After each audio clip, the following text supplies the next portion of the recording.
Akatosh is an interesting character in the Elder Scrolls mythos.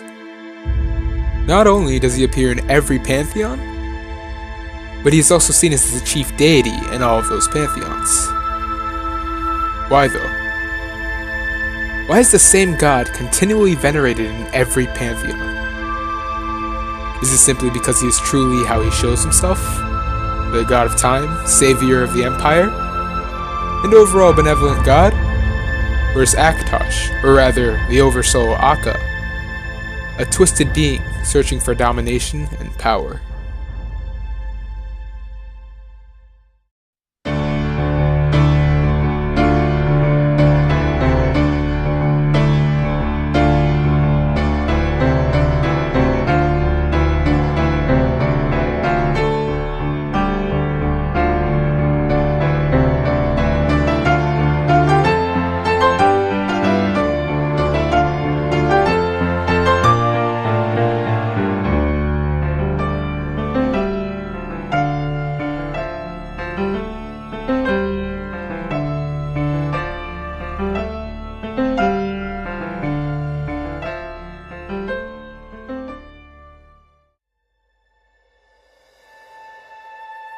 The entire premise of this video began when I was playing through the Dawnguard DLC. Specifically, when the player character is forced to kill Curate Vurther. At first, this action seems mundane, with the Curate simply being a token antagonist for the player character to kill. But then listen to what he says about Auriel. How dare you! I was the Curate of Auriel, girl! I had the ears of a god! Until the betrayed corrupted you. Yes, we've heard this sad story. Gelabor and his kind are easily manipulated fools. Look into my eyes, Serana. You tell me what I am. You're a vampire? But Auriel should have protected you. The moment I was infected by one of my own initiates, Auriel turned his back on me. I swore I'd have my revenge, no matter what the cost. In the final moments of his own death, the Curate expresses the reason for his transgressions.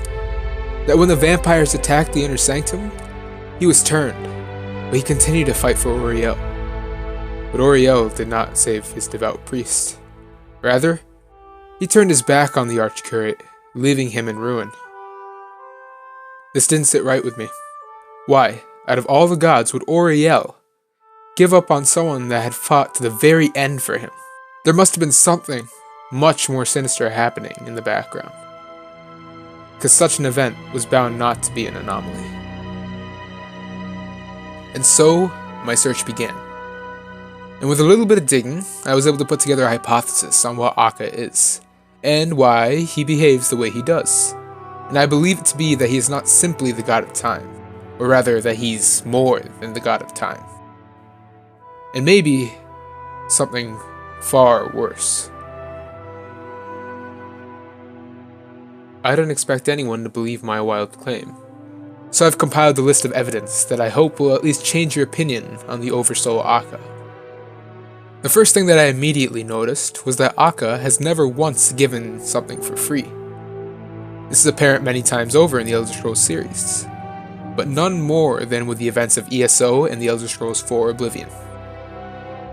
In Oblivion, the protagonist witnesses the arrival and subsequent banishing of Maroon's Dagon by none other than Martin Septim, as the physical avatar for Akatosh. Though, the only bad part is that Martin is not only unable to transform back into his human form, but is subsequently sacrificing himself to do something that the so-called benevolent god Akatosh could have done. Martin even goes so far as to say his final goodbyes before he uses the amulet. I do what I must do. I cannot stay to rebuild Tamriel. That task falls to others. Farewell. You've been a good friend in the short time that I've known you. But now I must go. The dragon waits.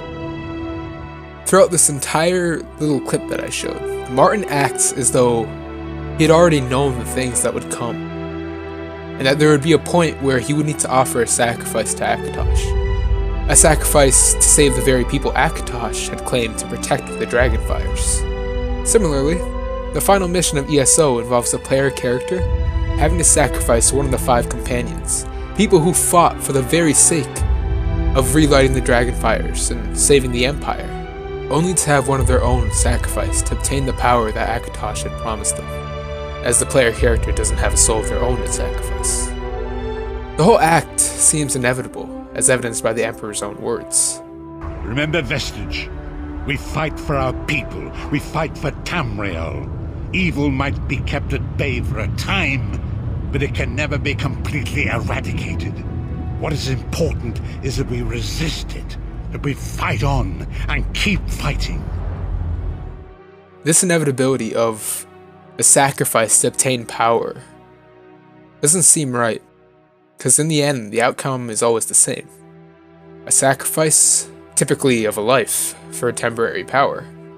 Through it all, it's always bugged me that Akatosh, with all his power, didn't do something else to help the mortals. Why must the salvation only be achievable in the form of a blood sacrifice? Why, of all the gods, would Akatosh require a death to grant power? It's almost as though he enjoys seeing the mortals run. Run until they're all exhausted. Run until there's absolutely nothing left for them. And then right at the end, Akatosh swoops in and saves them all. As though he likes the power, as though he likes being revered for what he's done. A very chilling notion in its entirety. But if you thought these acts were not cruelty by Akatosh, and rather just the way that his blessings work, then you may indeed be mistaken. In this case, it's not out of the thought of Akatosh being cruel, but rather that he has only ever given mortals an ultimatum in the form of something that requires loss, showing us that he is perhaps the most emotional god there is, and not in the good way. Akatosh has shown not only cruelty, but as I previously highlighted, jealousy, and hatred for none other than his counterpart, Lorcan, and all that would potentially try and venerate him. Now, he originally showed his hatred for Lorcan when he and the other gods condemned him to death. It could have ended here for Akatosh, but it didn't. Rather, Akatosh, even after killing a god, decided to pursue the god's followers, even if they didn't lovingly venerate Lorcan. A fitting example of this is how Akatosh granted the slave Alessia his blessing to topple over her elven overlords, even though the elves venerated him as well. So why? Perhaps because he saw their cruelty, but I think it was because his hatred for Lorcan led to jealousy, and seeing that Lorcan was also venerated by the elves, he chose to make them suffer for it, allowing for their slaves to lead a rebellion that would make them pay for not seeing him as the true god, and ultimately, getting rid of Lorcan from any modern pantheons in any meaningful way. So not only do we have a god that would go to great lengths to make those who worship him suffer, but one that uses his influence to try and put an end to Lorcan, and any that would recognize him or his aspects as important gods.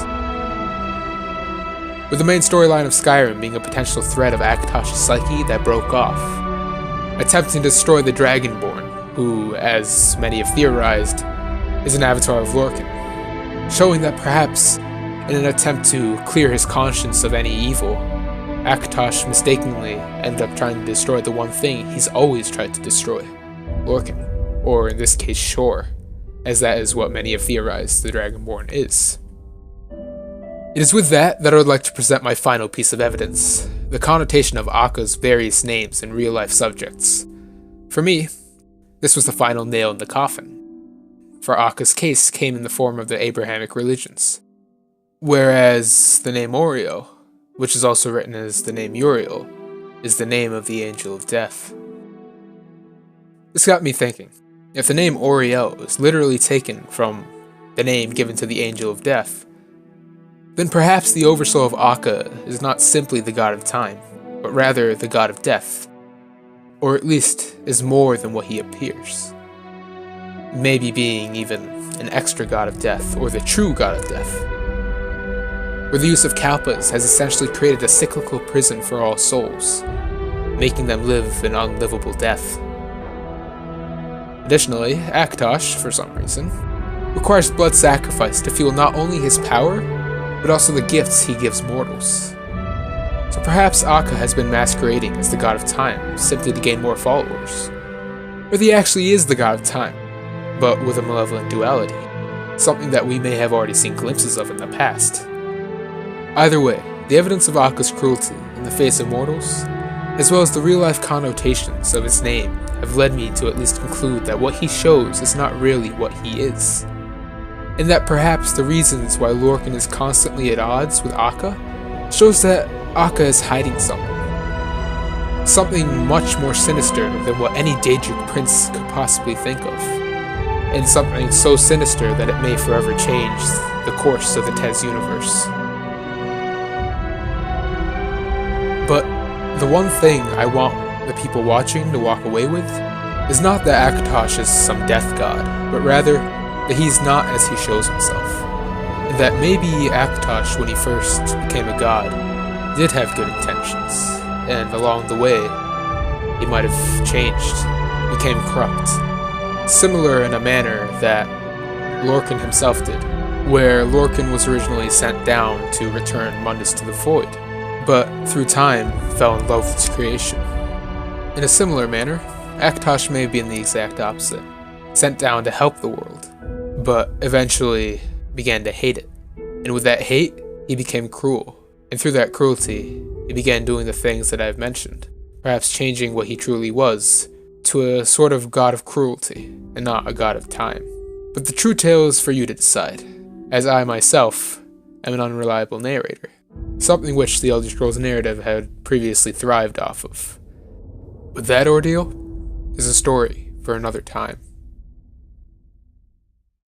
Looking for my husband Nazim? Check the Jarl's backside. That's usually where he stuffs himself these days.